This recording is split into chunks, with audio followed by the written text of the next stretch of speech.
আসসালামু আলাইকুম। আশা করি আপনারা সবাই ভালো আছেন। সবাইকে স্বাগত জানাচ্ছি আমার গার্ডেনের আরো একটি ভিডিও দেখার জন্য। আর আজকের ভিডিওটি আমি ইনডোরে করছি, আউটডোরে নয়। আর ভিডিওটি হচ্ছে পুঁইশাক। নিশ্চয়ই দেখতেই পাচ্ছেন যে আমার গাছে বেশ কিছুটা পুঁইশাকের বীজ একেবারেই পেকে গেছে। তো যখন এমন পেকে গিয়েছিল আমার অনেক লোভ এসেছিল, তাই আমি যতগুলো বিচি পেয়েছি আমি সব লাগিয়ে দিয়েছি। বেসিক্যালি আমার হাতে পুঁইশাক কেন যেন হতেই চায় না। এই যে গাছটি দেখতে পাচ্ছেন এটি হচ্ছে আমার লাস্ট ইয়ারের গাছ। তো এবছর জানি না আল্লাহ পাকের উসিলায় আমি যতগুলো বিচি দিয়েছি ততগুলোই গাছ বের হয়েছে।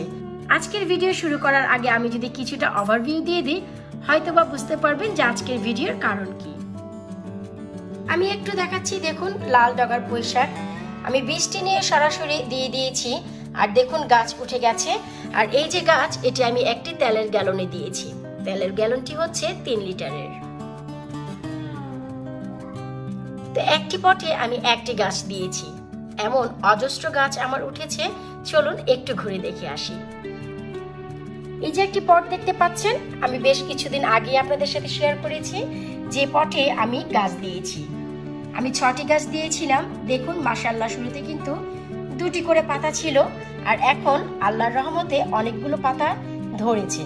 আর এই যে মাঝখানে গাছটি ছিল তা কিন্তু মাটির নিচে ছিল, দেখুন এটিও দাঁড়িয়ে গেছে। আর এই যে একটি গাছ, একটি পটে আমি 6টি গাছ দিয়েছি, কিন্তু পটটিও কিন্তু মাশাআল্লাহ ছোট নয়, অনেক বড়, আর জায়গাও নিয়েছে অনেক বেশি।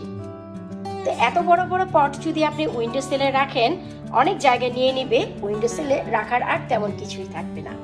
যেহেতু ইচ্ছে আছে সমস্ত শীত ভরে খাবো, সারা বছর চেষ্টা করব ঘরে রেখেই পুঁইশাকগুলো খেতে, যেমন কি আমার গত বছরের পুঁইশাক আমি এবছরও খাচ্ছি। তো আমি এমন কিছু আইডিয়া বের করতে চাচ্ছি যে পুঁইশাক অনেক কম জায়গায় অনেক বেশি ফলন হবে। তো সেই পদ্ধতিটি আপনাদের সাথে শেয়ার করা। তো শুরুতেই আমি গাছগুলোই দেখাচ্ছি। আবার এখানেও দেখুন 2টি পুঁইশাক, এটিও কিন্তু আমি তেলের গ্যালনে দিয়েছি। এখন আপনারাই বলুন, আমি একটি গ্যালনে 1টি 2টি করে যদি গাছ দিতে যাই, আমার অনেকগুলো জায়গা নিয়ে নিচ্ছে আর অনেকগুলো পট বানাতে হচ্ছে। তো আমি চাচ্ছি না এতগুলো পট বানাতে। আর সেই ধারাবাহিকতায় আজকে আমার ভিডিও, আশা করব আপনাদের সবার ভালো লাগবে। এ হচ্ছে আমার বাকি গাছগুলো। একটু লক্ষ্য করলেই দেখবেন মাশাআল্লাহ অনেকগুলো গাছ এখানে হয়েছে। এবার বলুন, এই গাছগুলো যদি একটা একটা করে পটে দিতে যাই, কতগুলো পট আমাকে বানাতে হচ্ছে। আর এই গাছগুলো দেওয়ার জন্যই আমি আজকের ভিডিওটি করছি, যেন একটি পটে 4টি গাছ দিতে পারি, তাও আবার অনেক দূরে দূরে, অনেক বড় পট নয়, একটি তেলের গ্যালনে, এবং রুটিং হবে দারুণভাবে। আশা করব আপনাদের সবার ভালো লাগবে। 4টি গাছ থাকলেও একটি গ্যালনে একটি রুট আরেকটির সাথে লাগবে না, এটি হচ্ছে আমার গ্যারান্টি। আর চলুন সেই ভিডিওটি আমি আপনাদের সাথে শেয়ার করি। এখানে আমি একটি গ্যালন নিয়ে নিয়েছি, বেসিক্যালি এটি তেলের গ্যালন। এখন কথা হচ্ছে যে একটি রুট আরেকটির গায়ে লাগবে না, এ ভাই কেমন কথা? একই গ্যালনে গাছ থাকবে আর হজবরল হবে না? জি, আপনারা ঠিকই শুনেছেন। এবার চলুন আমরা প্রসেসিংটি দেখাচ্ছি। এই যে তেলের গ্যালন, এটি হচ্ছে 7.5 লিটারের। 5 লিটারের গ্যালনেও অজস্র দারুণভাবে এই কাজটি আপনারা করতে পারবেন। আজ আমার কাছে 5 লিটারের গ্যালনটি নেই, আছে পানি ভরা, তাই ফেলছি না। এখন এই যে এখান থেকে আমি পুরো গ্যালনটি কেটে নেব। এটি আমার কাটা হয়ে গেছে। তার সাথে সাথে এখানে আমি আরো 2টো তেলের পট নিয়ে নিয়েছি।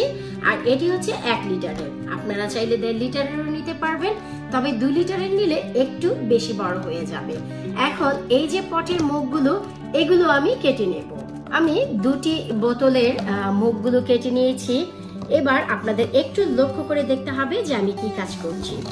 এই যে আমার গ্যালনটি আছে, এই গ্যালনের এই পাশে আমি একটি মার্ক করে নিচ্ছি। আপনারা দেখুন,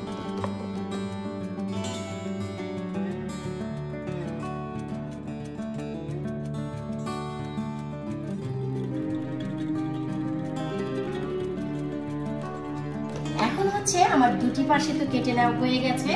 এখন এই পাগল লাবণী এই 2টি পাশ কেন কাটলো তা আপনাদের সাথে আমি শেয়ার করছি। এই যে আমরা অন্য 2টি বোতলের মুখ কেটে নিয়েছি। এবার দেখুন যে আমরা এই যে মুখটি তা এভাবে দিয়ে দিচ্ছি। দুটি পাশে দুটি আমি বোতলের মুখ এভাবে করে লাগিয়ে নিয়েছি, আশা করি দেখে বুঝতেই পারছেন। এবার আমি এর ভিতর মাটি নিয়ে নিচ্ছি, মাটি দিয়ে পটটি আমি ভরে নিচ্ছি। আর এখানে আমি কম্পোস্ট ব্যবহার করছি। আজ আমি কোনো প্রকারের টপ সয়েল লাগাচ্ছি না। যে সাইডে ছোট ছোট দুটি তেলের আমি পট দিয়েছি, এগুলো আমি স্কোয়ার দিয়েছি, তাই কিন্তু একটু কষ্ট হবে স্টেবল করতে। যদি এটি রাউন্ড শেপের দেন, গোল বোতল হয়, একেবারে ইজিলি দেওয়া মাত্রই দারুণভাবে বসে যাবে। কিন্তু যদি পটে মাটি নেওয়া হয়ে যায় তখন এগুলো ভালোভাবে বসে যাবে। আপনারা শেষ পর্যন্ত ভিডিওটি দেখতে থাকুন, তবেই বুঝতে পারবেন।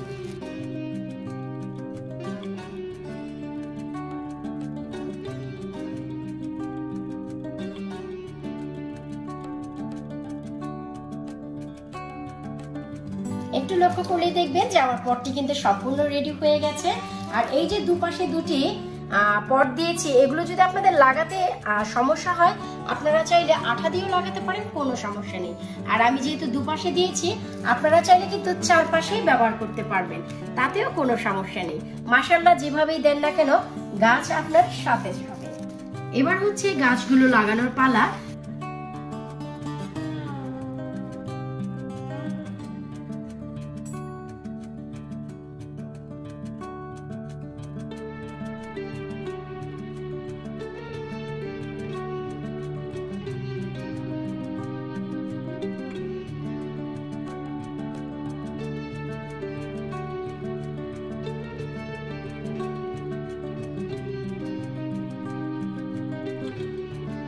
নতুন অবস্থায় গাছগুলো লাগিয়ে ভালো করে মাটি দিয়ে চেপে দিতে হবে।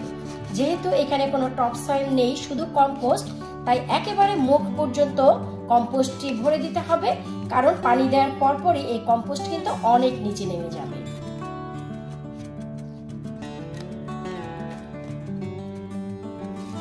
ঠিক একইভাবে আমরা সাইডে যে গাছগুলো দিয়েছি সে গাছেও মাটি দিতে হবে।